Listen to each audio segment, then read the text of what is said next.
Good morning. Welcome back to the Messy Cook. Today I'm going to make something new, and I'm going to do just white sandwich bread. I don't have the loaf pans that have like the lids over them to make them square. This is just going to be a regular loaf.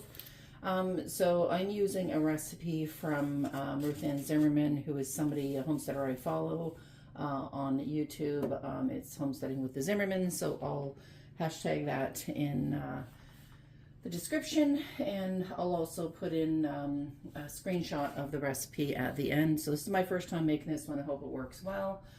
Basically what we're going to do is in the mixing bowl here, we're going to mix in 1 cup of water with yeast and honey. And I'm just going to warm the water up. I don't want it hot, but I do want it warm. So I'm just going to, sorry, I should have that ready, but I just want to be sure it stays hot, or warm I should say. Let's see here. It's really cold here in southern Ontario. We're at like minus 30 degrees Celsius today with the wind chills. So if you're out and about, stay warm. So I put in 1 cup of warm water. We're going to add in a half a cup of sugar, or not sugar, sorry, you could use sugar if you don't have honey, you just use sugar. And so we're going to add a half a cup of that in. What that's going to do is that's going to feed the yeast. And what that means is just going to make the yeast all bubbly. It's also going to give a tiny bit of sweetness to the bread, but not overly sweet, so you'll be able to make just a regular little sandwich with this. Homemade breads generally have a touch of sweetness to them, whereas you're going to find all the stuff that you buy in the store is just, I don't know. I mean, I do buy it occasionally, but it is kind of, I don't know, chemically tasting. I'm using Fleischmann's Quick Rise instant yeast. What you want is instant yeast. And we want 1 tablespoon. So I'm putting in 1 even tablespoon. I'm going to sprinkle that over the top.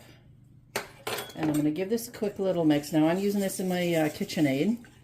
And the reason is because it's going to save on the kneading. If you don't have it, that's fine. You can knead it. I will knead some of it by hand as well. But you don't need to have a KitchenAid. You can just use this all by your hand. You just mix in a regular bowl, mix all these ingredients together. So basically, that's it for the first step. So that's what you want to do. What we're going to do now is we're going to let this sit 5 to 10 minutes. I'm just going to set the timer for 10 minutes, and we're going to let this foam up. So I'll come back when we get to that point. All right, so it's been 10 minutes. Timer just went off, and you can see here that it's foamed up on the top. If I bring that up, it's hard to see, but that has foamed. It's not granules anymore. Now, if for some reason you use your yeast and this does not foam, that means your yeast is old and you're going to have to start over. Buy some fresh yeast and do that. A tip as well, I always buy it in the jar and keep it in the freezer. It will last, excuse me, beyond the date that you have on the pack that it says. So if you have freezer packs or a bottle that you buy, keep it in the freezer when you're not using, and it will last much longer. So next to this, I'm going to add a cup and a half of water. So there's half cup, and here is the full cup, and this is an addition. So a total from start to finish, you're doing 2.5 cups of water.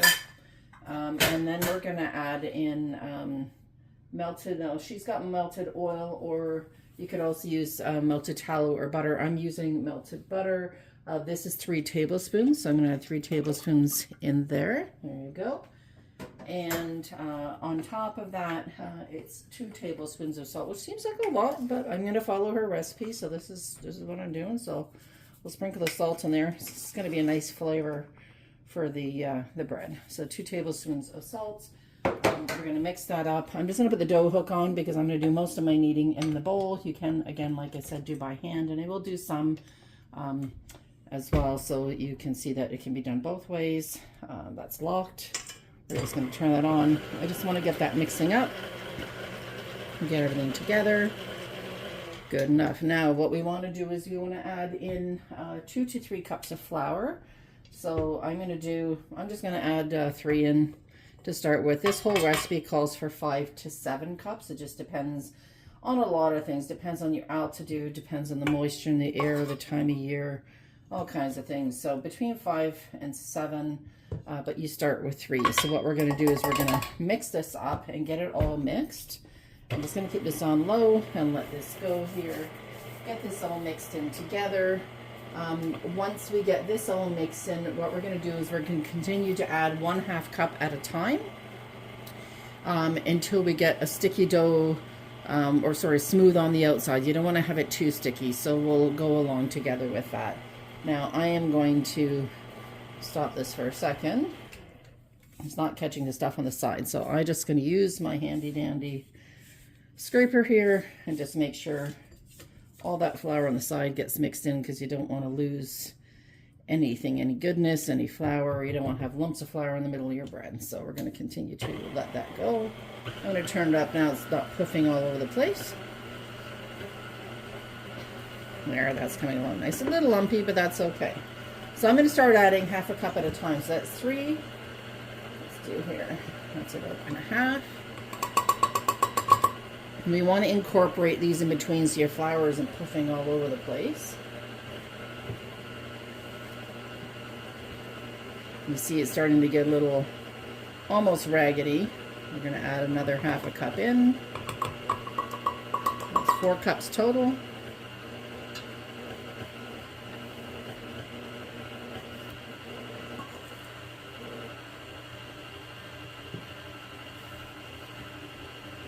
There we go. And I'll put in 1 more half cup, so that's 4.5.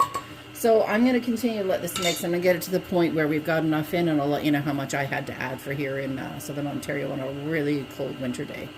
I just realized when I looked at the recipe, it says to add the full 5 cups. So, and then what we're going to do is we're going to let this knead for, let me just see here, we're going to knead it for 10 minutes. This is 5 to 10. So I'm going to let this go. I'm going to put my timer on. I'll check it in about 5 minutes and we'll see where we're at. So we want this to basically make sure everything's mixed together. We want it to pull away from the sides.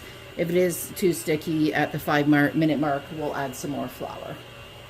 So we're about 5 minutes into kneading and it's still really sticky. So I'm going to add in, I've already added in 1/4 cup of flour. I'm going to add in another 1/4 cup. What I want to do is have this mixed together, but still, like when we're kneading, we want it to actually pull away from the sides a bit. That's when we know we've got enough flour in there. We may have to add more still afterwards, but you know, we just want to be sure this is working. What I'll do is I'll stop this. So I've got in 5.5 cups right now, and this is still, I'm going to bring the camera in or just zoom in here so you can see. Oh, let's see here. Whoops, so sorry there, terrible camera work. This is really, really wet still. If I turn this on, you're going to see it's just sticking all over the place. I'm probably going to add in another half a cup, 1/4 cup at a time. So, whoops, a little too high there. We're going to add some more in here. Let me get my camera back to where it needs to be. Sorry about that. All right, so that's 5.5. This is 5 3/4. We may have to use that whole 7 cups, which is fine, you know, if we need to do that.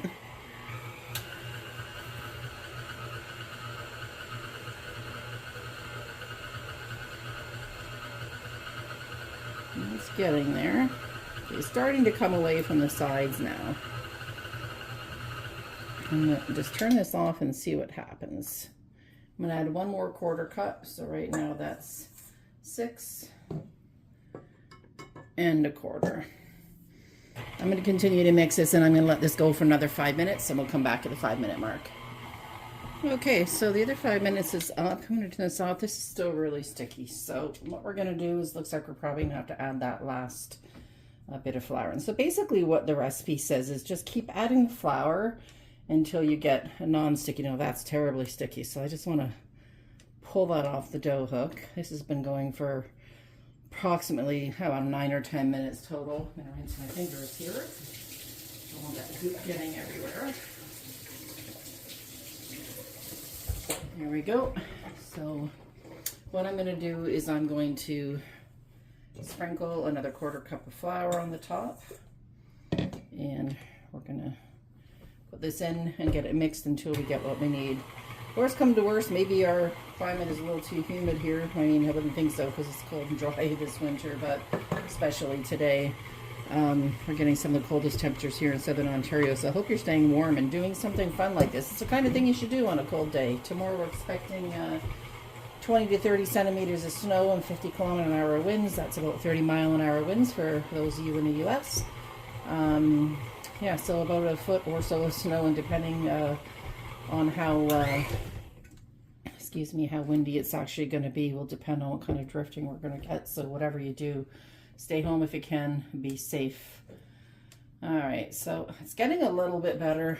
Now this is 7 cups of flour here. I think I'm gonna have to add more. I might take this out of the bowl soon. I'm gonna get that mixing. I'm gonna gather some more flour together and wash my hands off, and we'll come back when this is mixed in. Okay, so this is mixed in, still pretty sticky. I've pulled out another cup of flour here, so I'm going to take this bread, I'm going to move it to the counter, and I'm going to start kneading by hand. So this is something that you can do. My recommendation would be for those of you that don't have a stand mixer with a dough hook, and you're just going to do this by hand. What I would recommend, this is clearly taking longer than I thought it was going to be, or taking more flour, I should say, than I thought it was going to be. What I would recommend is mixing everything in the bowl by hand, and just continuing to add flour until you're at a non-sticky. If it goes over those 7 cups, so be it. It did for me, so that's all right. Because we want an elastic dough, which I have, but we want a smooth elastic dough. So what I'm going to do is I don't have a huge counter space here, but I'm going to put about probably a 1/4 cup of flour down. I'm going to take this out of the bowl, dump it in, and we're going to get mixing. So I'm going to just pause you for a moment and get this out of the bowl.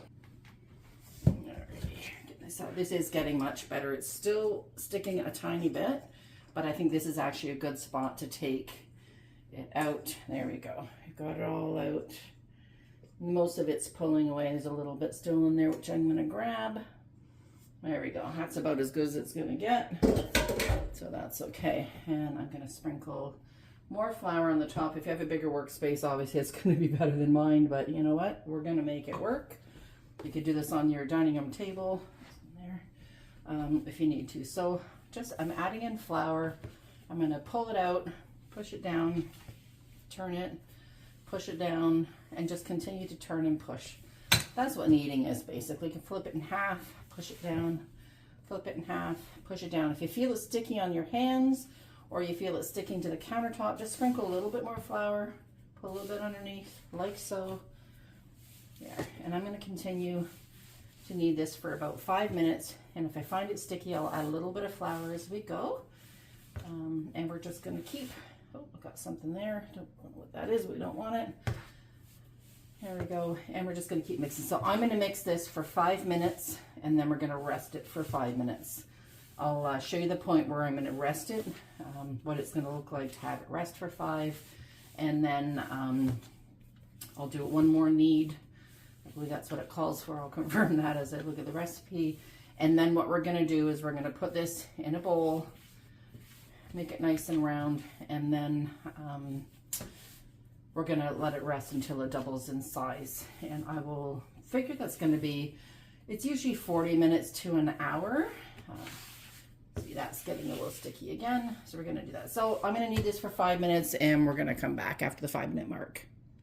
Okay, so I've got this to the point where it's nice and elastic. It's not sticky anymore. You can see it's just moving around on the counter, and there's nothing underneath. So what we're going to do is we're going to take this now. It was about 5 minutes I needed. We're going to take this. We're going to put it in the bowl. I know some people usually put oil. This one does not call for putting oil in so it doesn't stick. I'm just going to leave it as so as the dough's not sticky as it is. I'm going to cover this with a fresh, clean towel, which I will just grab out of the drawer here. And I'm going to, for me, my downstairs in my house is pretty cold, so I'm going to cover this with a towel, and I'm going to move you over here. I'm going to put this in my oven. I'm not going to cook or anything in it. Let me get that timer off. There we go. I'm going to put this in the oven, and what I'm just dead center, keep it covered in a towel. I'm going to turn the light on, and what that does is the light will give off just enough heat for you to be able to let that rise for a bit. So I'm going to put my timer on for about an hour. Well, I'll do 40 minutes. I'm going to come back after 40 minutes, and I'm going to see how much it has risen. If it's risen about double, we're going to get to the next step. So we'll come back when that's all ready. Okay, so we're back, and the bread, or the dough, I should say, has risen till about double in size. So that's what we're looking for. So I'm very happy that my yeast held up because it is a little bit past the date, but like I said, keep it in the freezer so it'll stay a little fresh a little longer. I'm going to sprinkle just a tiny bit of flour, not much, just a little bit of flour here. I'm going to get this out of the bowl. I'm going to dump that out. It is a little bit sticky, but not too bad. And basically her recipe does not say punch it down or anything, just says divide it into 2 pieces. So I'm going to use my handy dandy pastry cutter, and I'm going to actually just cut that right in half. And I watched her video, and when she shapes her pieces, she wants to shape them into like a log shape. And I know that looks a little bit like a log shape, but she does it slightly different. So I'd like to just, like I said, I'm trying to follow this recipe exactly how she does it. So I'm sprinkling a tiny bit more flour. She kind of flattens it out into a bit of a rectangle here. She flips it over, rolls it out, and there you go. So that's basically what she's doing. And then she pinches, you can see here, she kind of pinches the bottoms together. So that's what I want to do, the bottoms and the ends, just to pinch those together. Perfect. I think that's pretty good. This is a lovely, lovely elastic sort of dough. So that's exactly what I'm looking for. Now I have just the regular size baking tins or bread pans, loaf pan, whatever you want to call it. And I have greased them slightly with butter. So I'm just going to set that in there. I'm going to do another step, but let me get this other one done here. Get that little sticky bit off. Another tiny sprinkle of flour. This is more so for the end piece. So we're going to flatten this out. Now, if you have those big long loaf pans, they have some that you can buy that have like a slider across the top. They're much higher and whatnot. You'd probably get 2 small ones, or if you have the big long one, you're probably going to get 1 good loaf. So I'm going to just fold this over, fold it, roll it. There we go. I'm not going to knead. I just want to pinch it. Again, we just want to pinch the ends closed. Doesn't have to be perfect. Nobody has to be perfect. It's all going to taste amazing.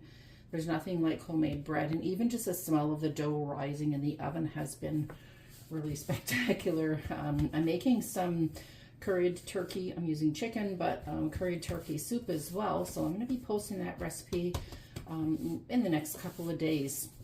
So next weekend, when you're bored and you have nothing to do, make yourself some fresh bread and some soup.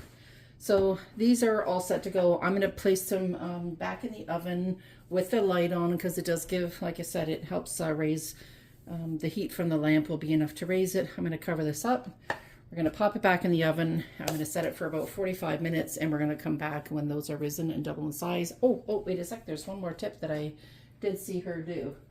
Let me just grab a fork. So what she does, she says, Ruth Ann Zimmerman is, used to be Amish, and she does a lot of her Amish recipes still. This is the old order, old order Mennonite, my apologies.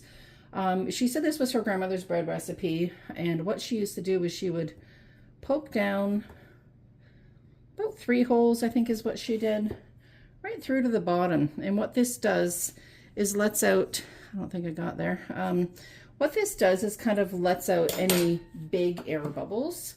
You know, you've seen the videos where people are making sourdoughs and whatever loaves, and they cut it open and there's these great big massive air bubbles. We don't want that. Also, I'm just sprinkling, like she did, a tiny bit of flour over the top. And what that's going to do is just make sure that as this rises, the bread is not going to stick to your towel. So that's it. So stab it through. If you don't want to do that, that's fine. I'm going to do it, and I've never done it before, but I'm going to do it and see what happens. So we're going to get this covered up. We're going to pop it back in the oven. I'll check it in about 45 minutes, and when I think it's doubled in size, we'll come back. Okay, so these have risen for about an hour, and you can see that they have doubled in size from what they were before. I think one loaf is slightly bit smaller than the other, but I'm not concerned about that. They're going to puff up a little bit more during baking time. So I'm going to take these 2 loaves. I'm going to pop them in a preheated 375 degree oven. It says 25 to 35 minutes. Now I'm going to do something, I'm going to do the time at I'm going to start with 25 minutes at 375. I'm going to use the steam bake option on my oven. You don't have to use that. Just use regular bake if that's all you have. That's totally fine. I'm going to just do a little test with a steam bake, as I do have a new oven, and it has specified, when I was doing a little bit of reading on it, the steam bake helps things puff up a little bit more. So I'm hoping that will help with the bake on these. So they do look good. You can see here. And the other thing we're looking for to know that we've risen enough is when you press in, your indent stays there. That's the other thing Ruth Ann Zimmerman said, that if it bounces back, it's not risen enough. So I think we're good. So that one definitely is working well. This one, I'm going to do the same thing. I'm just going to do it at this end. And yeah, you can still see that that's held the dent. So I'm going to get these popped in the oven. I got to preheat it, so we'll get those popped in just a moment. Okay, so my oven has preheated to 375. I am doing a steam bake. Like I said, you don't have to worry about that if you have just a regular oven with no convection or whatever. It's just 375 for 25 to 35 minutes. I'm doing a steam bake because I want to see how this function works, and hopefully it doesn't ruin the bread. I am going to step aside here, as this will let the steam out, and I don't know if you can see in my oven there, but at the bottom it's bubbling. You'll see that, and what that is 2.5 cups of water. I'm going to place these, they say right dead on the center rack, the third rack up, which is what I've got. I'm going to place these here just near the front, spread them out just a little bit. I'm going to close that up. I'm going to put my timer on, and I'm going to put it on for 25 minutes. And then we're going to check to see if this is done. Now, per Ruth Ann's recipe, the internal bed temperature needs to be 190 degrees. So I'm not going to open the oven, even if you're not doing a steam bake and you're just doing a regular bake, regular oven. Don't open it. Leave it for the 25 minutes. I'm going to check at that point. I'll open up. I'll check the internal temperature. If it's 190, I'll take it out, and we'll come back at that point. Okay, so my timer just went. It's been 25 minutes. I'm just going to turn that timer off. Get my oven here. Sorry, my oven mitt, I should say. Now this is supposed to be 190 degrees, so I'm going to careful here too as I open this, let the steam out. Oh, that bread smells amazing. Let's pull this out. Just going to poke this in the top, right to the center, and see if we have 190, which we don't. So I'm going to put this in for another 5 minutes, and we'll check it.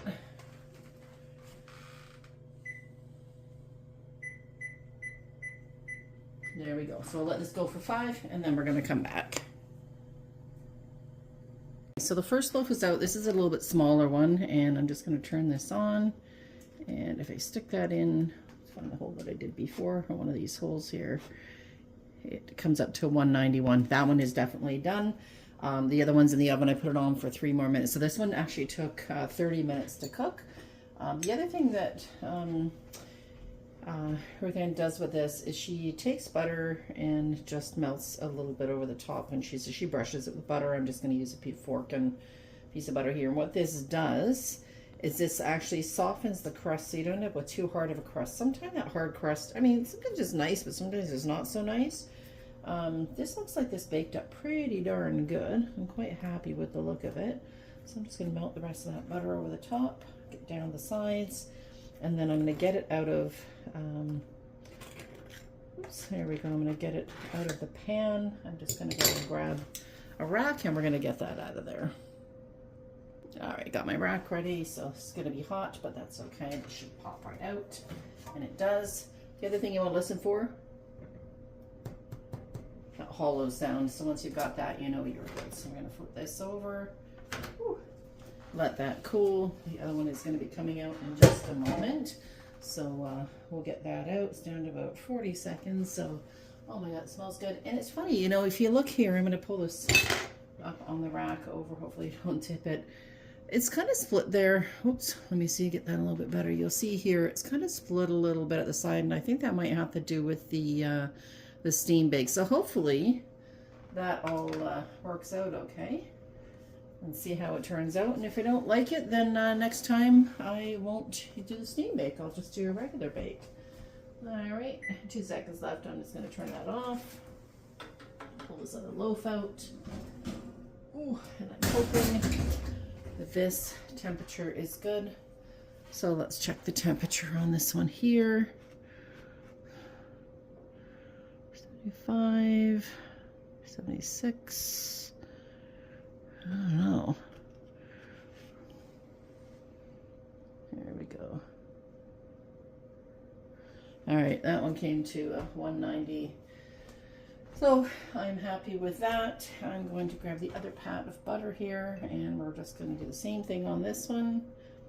You can melt it a little bit and just brush it over if you want, but my butter's pretty cold because the house is somewhat cool just because it's been so cold, darn cold outside. So again, we just want to rub that little bit of butter over the top just to soften the crust so we don't end up with a rock hard crust. I mean, if you like that, then don't worry about this this step, but we're not big on super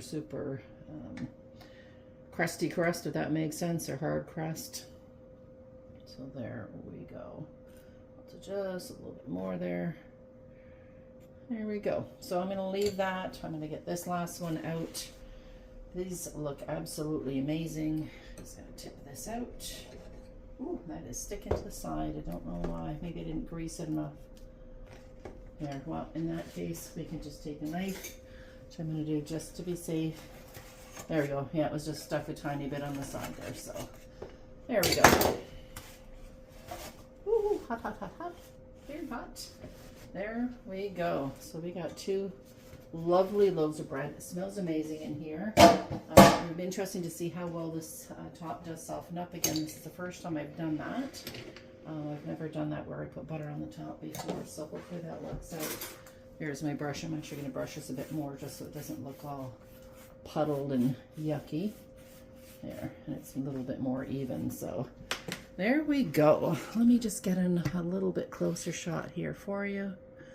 Lovely bread. One is slightly bigger, but yeah, just try to even out the bread as best as you can. And yeah, I hope you try this recipe. I'm sure it's going to be delicious. It smells amazing. You can't go wrong with hot bread. I'm going to let this cool for about an hour, and I'm going to try a slice, so I'll show you exactly what it looks like at the end. I'm also going to post the recipe from Ruth Ann Zimmerman's book. Again, that's her name. She goes by Homesteading, I believe it's Homesteading with the Zimmermans.